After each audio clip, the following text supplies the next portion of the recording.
This land is my land. This land is your land. From Monterrey, Mexico, all the way to fucking Toronto. From El Salvador to the Jersey Shore. This land was made for you and me.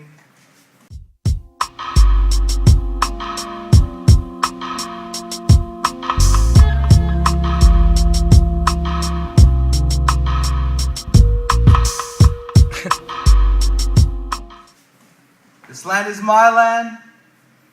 This land is your land. From Guatemala to Los Angeles, California. No longer just kill us. Plant some evidence. Hold a press conference. And call it justice. Because we are not animals. No, we are people. We don't drop babies. We raise families. No one is illegal. There are no unborn criminals. Because this land was made for you and me. They say this woman is illegal. Her womb, her pregnancy, her ovaries, enemies of the states, her due dates, a criminal conspiracy, a population explosion, an invasion by birth canal. They say these things. Listen to the radio on NPR, no less. I heard a woman, a postnatal nurse, complain about having to serve the children of immigrants. They are overrunning hospitals, she claims. They are eating away our economy in incubators. They are breathing in our money when born with complications. She's not considered that maternity leave is a phrase quite unfamiliar to the employers of migrant women and their children. Her eyes are hers and ours. They are anchors. They are aliens. They are un-American. They are something less than human. This is what seems to pass for debate these days. This is the tone of a so-called national conversation. This is the country you live in, where the voices of a vicious white nationalism, the same behind the Tea Party, the same behind the Minutemen, the same behind Arizona law, are now targeting unborn children. Governors, senators, congressmen attempting to ride, create a wave of tide of racial hatred in those past elections are now talking about repealing the 14th Amendment, the one put in place to guarantee full citizenship to the children of freed slaves.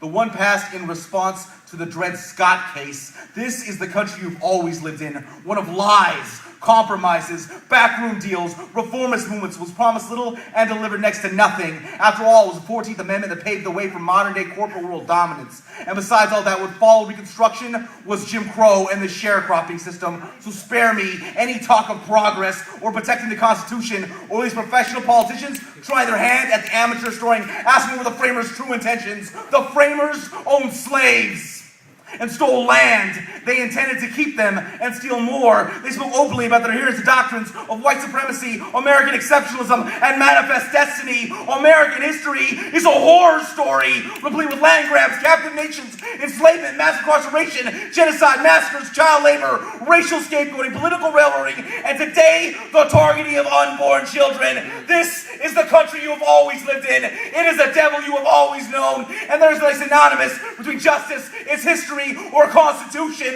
because the laws of the land that once created master and slave, robber baron and child worker, and today beggars and billionaires are not worth the paper they are printed on. So put it bluntly, quite frankly, I don't give a damn who this monstrosity considers criminal, who considers citizen, its laws, its amendments, or the goddamn Constitution. Personally, I wouldn't wipe my ass with its documents. They might stain my bowels.